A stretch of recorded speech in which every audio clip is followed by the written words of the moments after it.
Run it. I can't take no loss. I don't even know what it costs. I can't take no loss. I don't even know what it costs.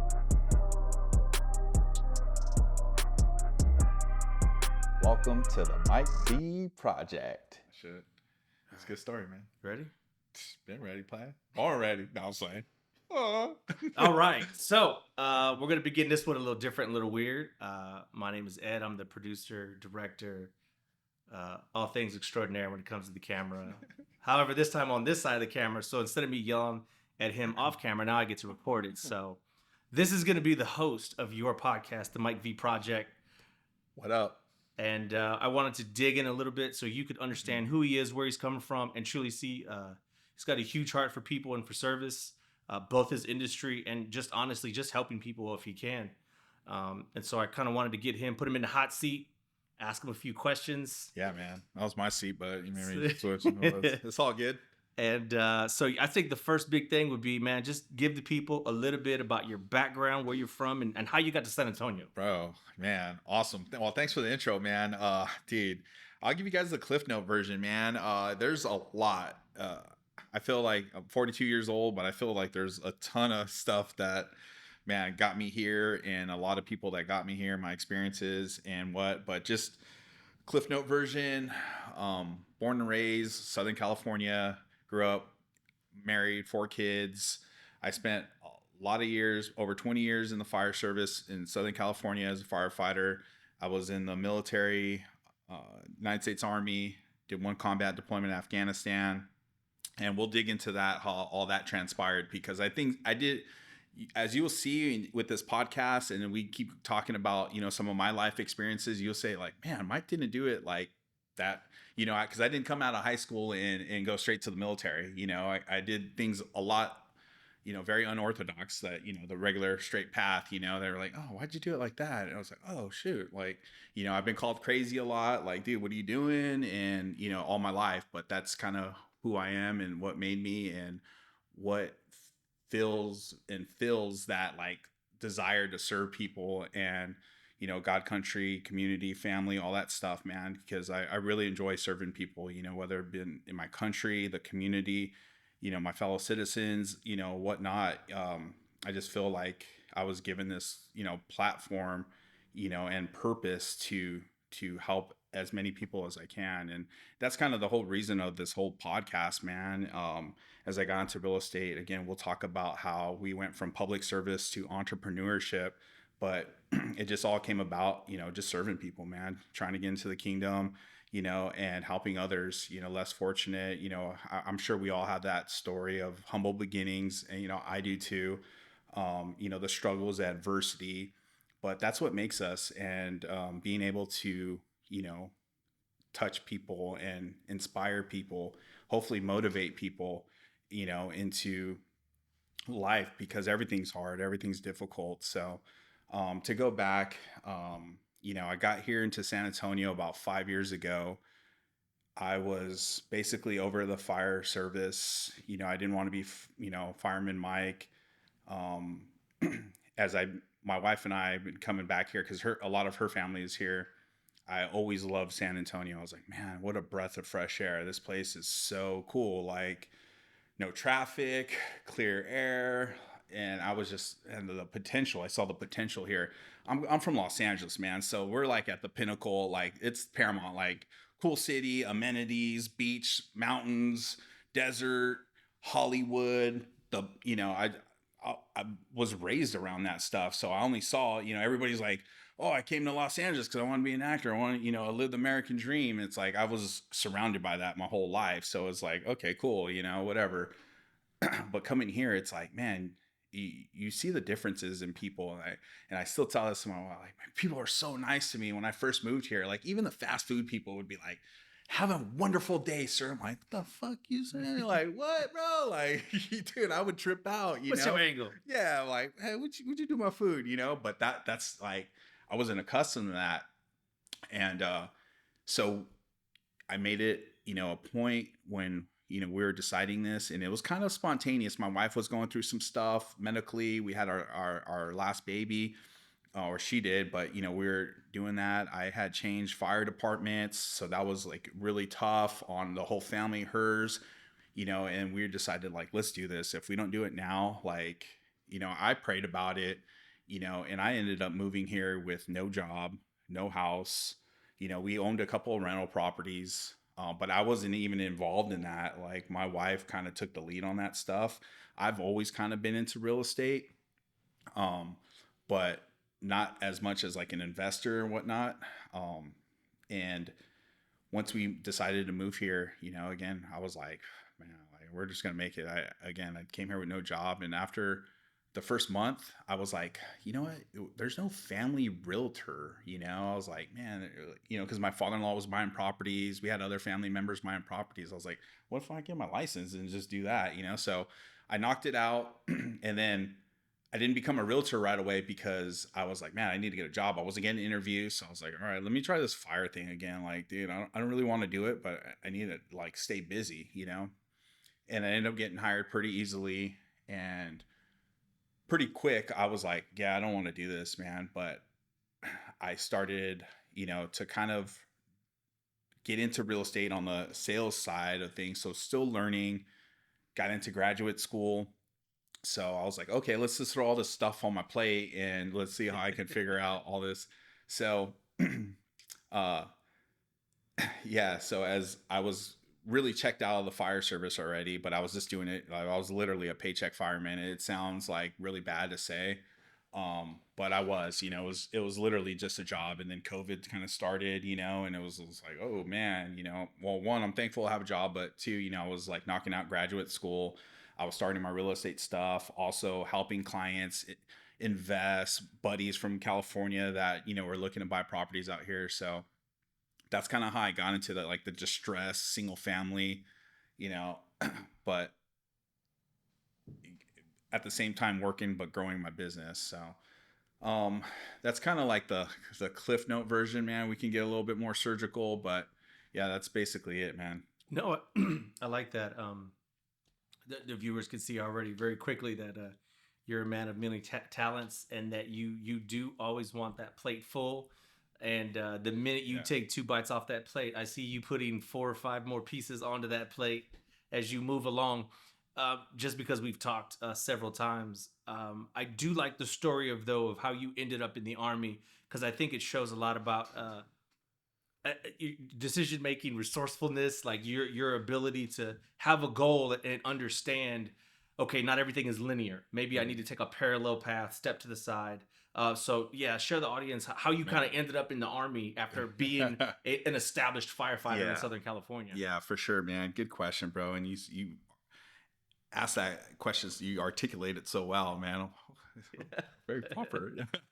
No, man. So as I was a young college person, 18, 19, pursuing the fire service, and got out of the fire academy, college fire academy, and I wanted to be a paramedic. So in Southern California, I mean, to get hired, it's very competitive in the fire, because we have, great salary, great retirement, great benefits. So you have thousands of people trying to get hired, thousands of people for maybe a couple of positions. And again, just depending on where, people travel all over throughout the state, actually the country, just to get hired and then come back to California, because they're union, they're very political, but they also compensate their public service really well. So being a firefighter in Southern California, that's like, man, it's like close to hitting the lottery, dude, because you don't have to have a 4-year degree to get hired, but the more you have, the better, it is. But having that licensed paramedic, we call it the gold ticket, So I was like, man, I'm poor. Like struggling college, dude. I was living on my own, and I had bought my first house at 19. Like, we'll get into that, dude. But I was living on my own, and I'm like, dude, I don't have any money. And actually, I was a little older. I was 20, I think, or 21. I had sold my house because I had quit my job to pursue the fire thing full time. So I was going to join the Army because I was like, oh man, I can get my paramedic license and do that. So did my ASVAB, did all that. And come to find out, meeting with the recruiter a few times, and before I was going to find that last one, I was making sure like, okay, paramedic certification, national registry. He's like, no, you're just gonna have an EMT. I'm like, I'm already an EMT. I'm like, what? And at the time, the Air Force was the only military that had the National Registry paramedic. So I was like, dude, what the hell, bro? Like, so I was like, nope, I'm not doing this because I want to get something, besides serving my country. That was always my, I want to be a veteran. I want to serve my country. And I didn't do it at that time. So I took it upon myself to go the hard route, put myself through school, personal debt to get into paramedic school, living on, so I became a paramedic. Finally got hired with the department, professional firefighter, making good money, 6 figures, California, single fire, so I was like, cool. All right. And then being on the job, I was like, yeah, this is a great profession, but I just felt like I had a bigger purpose, and that element of not serving my country. We're still at war, I was like, man, I feel like I need to do that, so, but what can I get out of that too, besides just serving my country, but I want something to help me to grow, professionally. So I was like, okay, let's start meeting with the recruiter. And one of the things that always bothered me was that didn't have formal education. I wanted a college degree. Nobody in my family had a college degree, but it was like on me. Like, I was just a personal goal of mine. So, man, the Army can help me, grow as an individual, learn a skill, serve my country, be a veteran, and I can help me pay for college. And I'm already living this dream, being a professional firefighter in Southern California, making a ton of money. I was just like, dude. So after about, I think it was like 6 years on the job, I went to a recruiter and it's like, dude, I want to do this. And, what can you do for me? How can you help me? I'm just not going to go into there being a private, and I want something, So I ended up being, my initial MLS was a heavy equipment operator running bulldozers, which again, those types of bulldozers, we use them in the fire service with the wildland fires. So I was like, dude, I can get that, get my commercial driver's license, do all this stuff. I was like, man, help me pay for college, whatnot. So I ended up doing that. I took a leave of absence from work, signed up, not knowing that my unit that just got activated, it was actually on Camp Pendleton. It was a reserve unit. And when I was in boot and AIT, they got activated. So they were on the cusp of like getting deployed Afghanistan. So when I got back from my unit, they're like, dude, get ready, man. Like, this is it, dude. 5 years of training in 1 year. And I'm like, what are you talking about, man? So, bro, we did, like, I was on orders like twice a month, for going to details trainings, high speed train, sapper type shit, because our unit was route clearance, finding IEDs and whatnot, even though I was a construction engineer, but we were attached to them. So we're basically clearing roads, finding IEDs. So I had to get cross-trained and all that shit, dude. So I was like, oh man, like, bro, I'm like, dude, I'm just trying to do, my time, but yeah. And then NTC, National Training Center, all this stuff to get and then I was about to get promoted at the fire department. So I was on the list. So I was like, I saw my unit, I saw the leadership. I wasn't super pumped about them, because I've been around good leadership, in the fire service and my brief time in the military. And I was like, I don't want to deploy with these guys. Like, man, this is a motley crew, and I was able to get in rear detachment, and they're like, cool, we found a spot for, somebody to replace you. So I was like, all right, cool. Cause we were supposed to, get deployed that next year, and I was like, all right, perfect. And I just had started dating my wife at the time, and and I was like, dude, I already knew, like, she was one, like, whatever, cool, but then 11 days before we were supposed to check in to get MOB, they called me, the commander called me. I had to go down there, and they're like, hey man, your replacement got arrested. So you're up. Like, I'm like, absolutely not. I'm like, negative, telling the commander, the first sergeant, and I forgot my platoon sergeant, a dick. And I was like, absolutely not, sir. I'm like, no, you guys. And cause I'm thinking in my head, like, I'm not going with you guys. You guys are fucking idiots, man. Like, and no, they're like, you don't show up, we're gonna have MPs at your house and this and that. And I remember going to my car, calling my wife, and like crying, and I was like, man, like I'm gonna freaking die, like I'm gonna die. I still get like emotional talking about it because I'm like, I'm gonna fucking die, dude. Like there's no coming back for this. And you know, the whole time, I told my family I like had a desk job and shit, dude. And it was just like, bro, like, it's like it was crazy, man. And my wife, she was with me, and no, she like, told me it was gonna be all right. So I ended up, deploying, and I was like, fuck, dude. So yeah, man, it was a gnarly. It was supposed to be 14 months, ended up being 10 months. Still fucking long time, and it was I was grateful for the experience though, and to go back on that day when they told me um I was getting deployed and stuff, and I was like, I'm gonna die. But then I remember thinking, I'm like, good, man, I'm glad this is happening to me and not any of my friends or my family. So I remember thinking that. I'm like, I'm glad none of my bros got to go.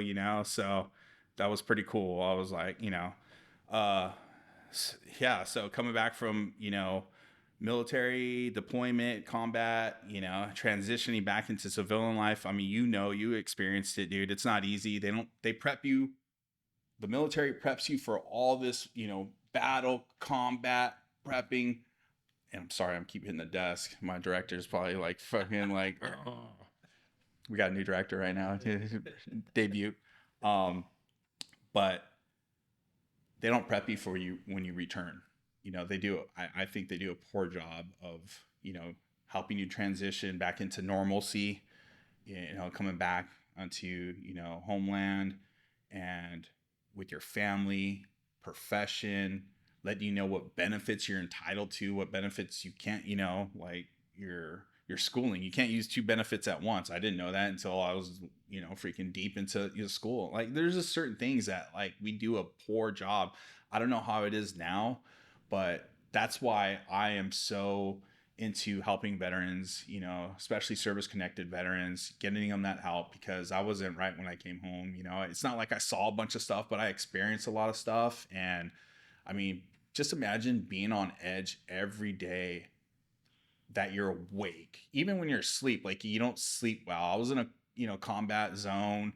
I would go outside the wire a lot, and there's another thing too, man. Like a lot of people get deployed, and hats off, man. Like, we have to have that support element that's, on the fob or whatnot. And there's only I forgot the percentages, because only a certain amount of percentages get deployed, and a small amount of those people that get deployed actually go outside the wire. Not everything's combat related. Not, you have to have that support element too. That's on stays on the base, on the fob or whatnot. But I was always, when you're, I wouldn't say squared away, but when you're a good soldier, you get tasked with, the missions and stuff. And I didn't mind it, cause I didn't want to do busy work on the, the bay. And it's like, there ain't no chilling. I would see all the other, all Air Force or the other people like, damn, they get to work out, man. Like, damn, dude. Like, I just want a day off and just chill, dude. But no, it's cool, man. Super grateful for it. I got the people that actually deployed. We got a lot of like NCOs and different people from other units and stuff like that. And there was actually a good solid, um, personnel with us. So got guys that had experienced multiple deployments and stuff like that around me. So it wasn't just a motley crew, So they did a okay job of washing out like a lot of those people that were replacing them and whatnot. So being on the missions and stuff, I was with some badass NCOs. A couple of them I still keep in touch with, but that helped me a lot. Because I was more of a younger soldier as far as like my military experience goes, but still like they knew I was squared away. I was experienced, life experience and whatnot. So it was always cool, man. So that was kind of like it in the military. Not I didn't have a spectacular career. I did 5 years. I got out a little early IRR, but went back to the fire service, and I knew from there, I was like, man, I don't want to do this anymore. I love helping people. I love the public service, but only so much, physically and mentally abuse your body can take, and that stuff that you have to carry with you, stuff that still is with me today, that is on, daily demons, man. So that's the biggest reason I got out, and of public service, military, because I wanted to be home every day. I wanted to be in my bed. I wanted to walk my kids to school every day, and just do the regular things that I wanted to do. Hats off I got a lot of my brothers still military or the fire service that I talk to all the time, and there's definitely a need for that. It was just I felt like I did my time, and it was time to move on. So I've never been a firefighter, but I definitely think that much like the military, I'd say first responders as a whole requires a greater investment of who you are, and it's not a job. It is very much a lifestyle. Absolutely. To be a first responder, to be a military member. It encompasses so much more than just I'm gonna clock in and clock out, because you really don't ever get the chance to do that. But what I like that you did was even whether you realize it or not, even through all those experiences, your takeaway was like, I still want to help people. So you understood your purpose, but you also understood that to maintain that purpose and to strive for it, your platform had to change. Mm-hmm. So your platform as a firefighter, then your platform as a military member. And you're like, okay, I can't keep doing this. And you are helping people in those ways, but I got to find a different way to help people. And so to me, I think it's a lot of self-awareness and kind of being aware of your surroundings, and just sometimes being very brutally honest with yourself and going, yo, I want to be the player that goes out on my own terms. Yeah, for I don't sure. want to be the washed up dude who used to run a 4.2 playing whiteout, and now I'm running a 5.6 and I keep getting hit by the linebacker. You're like, nope, I've lost a step. It's time for me to step aside, let the young man, young woman step up, take my place. And now I get to be support, and I get to help them and other people in a different way. So you talked though about buying your first house very young, and then selling it. It sounds like somewhat quickly after that. Yeah. So, is that when the real estate bug bit you? Fuck no, dude. Like, absolutely not, dude. It was like, dude, I was working at a grocery market. I was, I got a job at 16, working at a grocery market, worked my way up. I was making decent money at the time, and I had just graduated. I was first year of college, and my mom was like, hey, you're making decent money, because I was a night crew manager, at a grocery market. I don't know, I forgot what I was making, but it was pretty good, probably 50, 60 grand, at that time. This is 20 plus years ago or whatever. So I was like, cool, but I was just being a young kid. And she's like, oh, well, you should really think about buying a house. And like, my mom's not super like financially savvy, but they have stuff. And I was like, okay, if it's a good investment, cool. All right.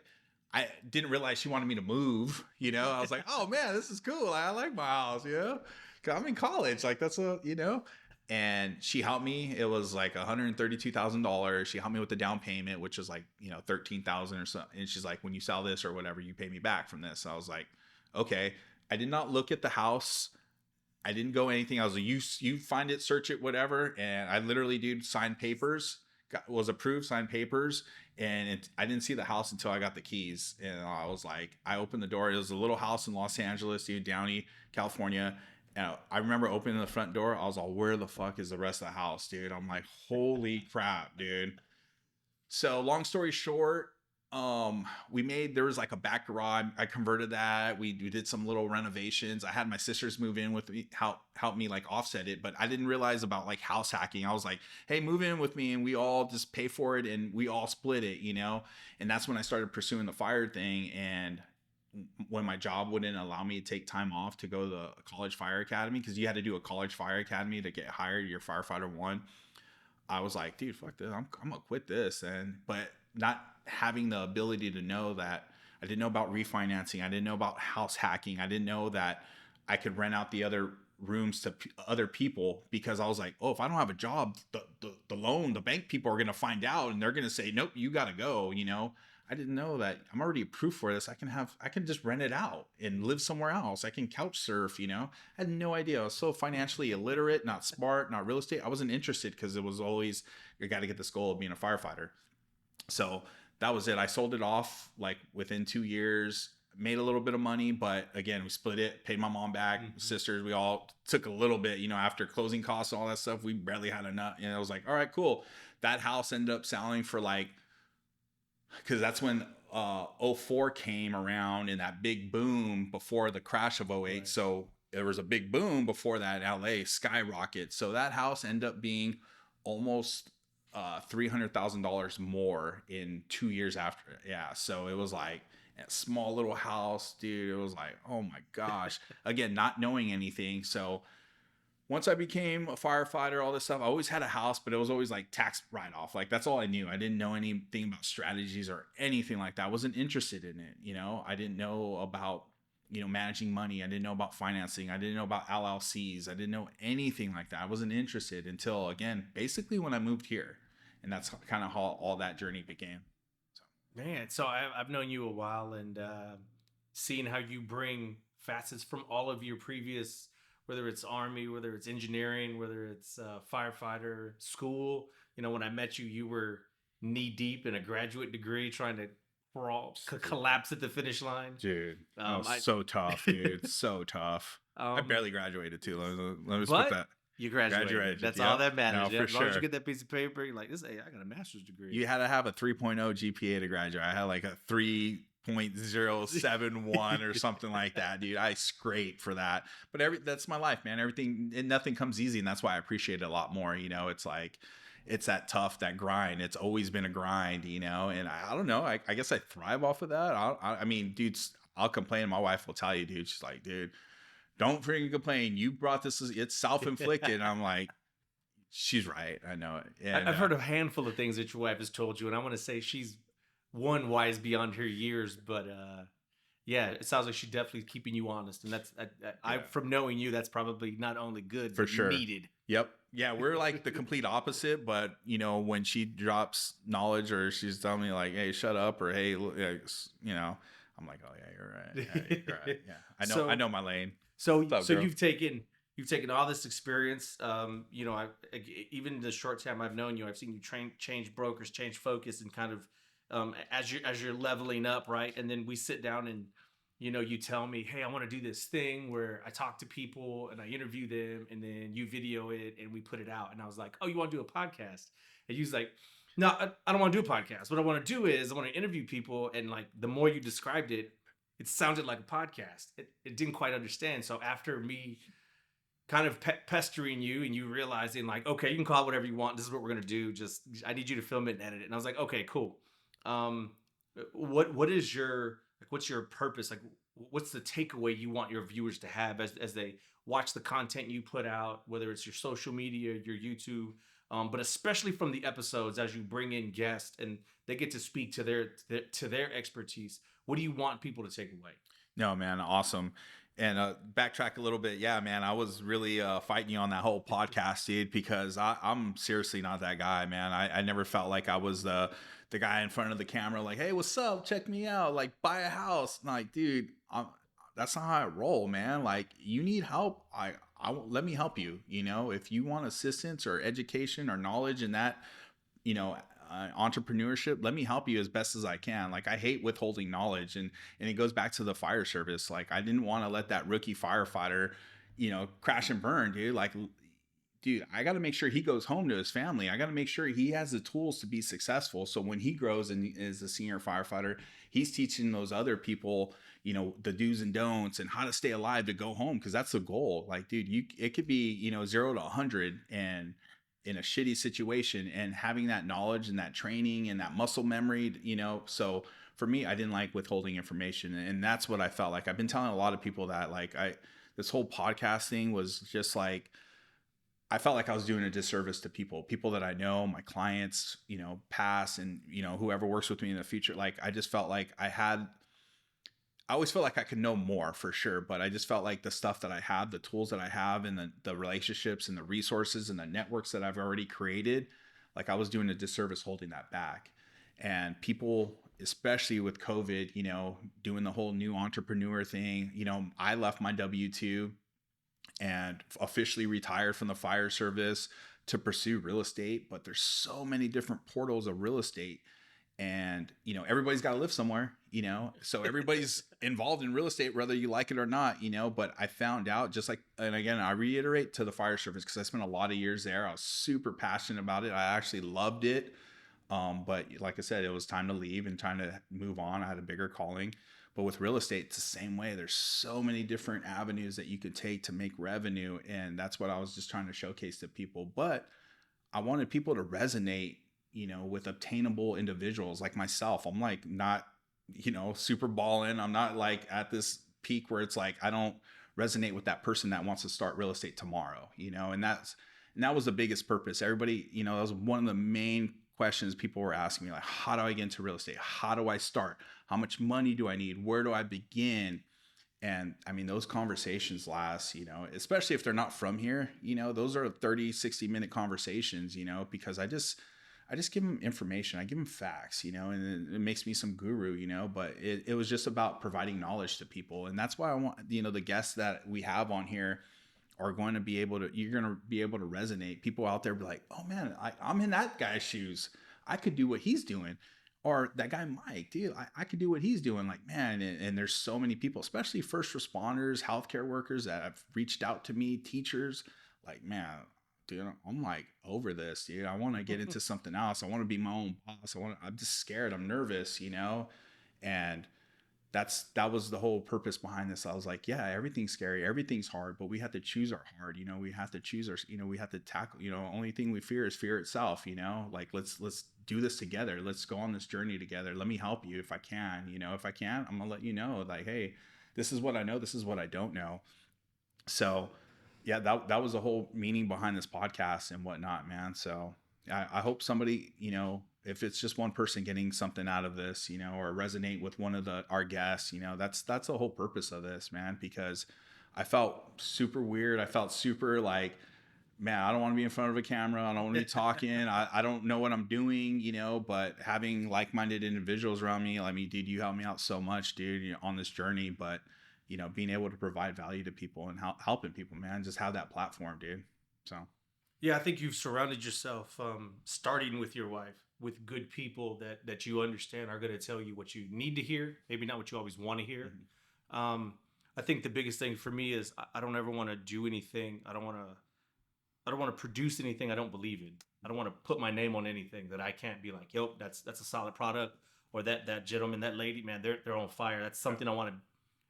I'm okay associating with. And since the moment I've met you, passionate, infectious personality. And I think the biggest difference between what I see on a lot of content, they're giving valuable content, mm-hmm. but I truly believe intent goes a long way. And so knowing you and knowing that your intent is in the right place, it's that, hey, I can only talk to one young person or somebody that I can only answer it one at a time. But if I swallow my pride, if I realize, okay, let me just get on this side of the camera, that when I answer that question, now many more people can benefit from that information. I think that was the coolest, smartest thing you've done, to go, oh wait, I'm still helping. It's just in a slightly different way. Choosing the guest, and what you bring each week. I think people will hook on and go, man, okay, I want to be like that or that guest. And when we can identify and see something, that to me, I think is the best inspiration, the best motivation someone can have. So I'm looking forward to kind of what comes out of this. We're going to start small. We're going to start low key. We're going to build off of it and hopefully get bigger and better. And I'm looking forward to it. Any final words as we sign off? What will be your introduction to the YouTube universe? You know what, everybody, just, one, thank you guys for even tuning in. Thank you for the support. Ed, the crew, Alyssa, director, what's up? No, but you know what? Just start. Honestly, like if you would have told me 5 years ago before I moved here, living California, dreaming, about what I would be able to do and accomplish and inspire and motivate and do all this stuff, using the portal of real estate, doing the entrepreneur thing, but for me, it was just my faith, like believing, in his plans and being able to have that, giving me the guidance to do what I'm doing. And like, I've been super grateful, super blessed, man. Like I pinch myself every day, bro. Like it's amazing, man. And I just feel like I'm just getting started, and we have jujitsu in common, and that's helped me greatly, therapeutically as well, besides the physically and mentally. But you know, meeting all these like-minded individuals, and it's awesome. And we can have a whole nother conversation about how that transpires into real life. Like I'm super addicted to that. But again, thank you everybody. And I've mentioned this before, but the best time to plant it, there's two best times to plant a tree is 20 years ago and today. So if you have a dream, if you want to do it, like just start it. You don't have to have all the answers. You don't have to have all the LLCs and the CPAs and the bookkeeping and the media people. Like you just got to get into it and start, hey, this is the route I'm going to do it. Let's do it. You don't have to have 5 social media accounts and all that. Like just do it. Like, and invest in yourself, read, do you got to do some work for sure. It's not going to be easy, but it's definitely doable. And then you guys will see with the guests, like their stories, their journeys. You saw a little bit of mine, and we'll showcase it more on the podcast. But yeah, it's been awesome so far, man. I'm super blessed, man. Thank you. Yeah, I want everybody to like, subscribe, hit the notify button. That helps. So as we drop episodes, they'll come out. You get the ping so you know what's coming. Make sure we follow Mike on his IG. Yeah. You'll get what I like about your IG. You're gonna know when episodes drop out. You're gonna know when content comes out, and you're also gonna get kind of a peek behind the veil on who Mike is, and from choking people out in the jiu-jitsu mat to closing deals, residential properties, commercial properties. So kind of see the gamut. So I would say join us on this journey as we look forward. And just like he said, you don't need all this. And honestly, this ain't very much, but it's a start. And hopefully together, we'll take your comments below. Tell us what you want to see, what topics, what kind of guests, what occupations do you want in the hot seat? And Mike over here interviewing. Let us know, and we'll do our best to deliver. So thank you much, and stay tuned. God bless, bro. Run it. I can't take no loss. I don't even know what it costs.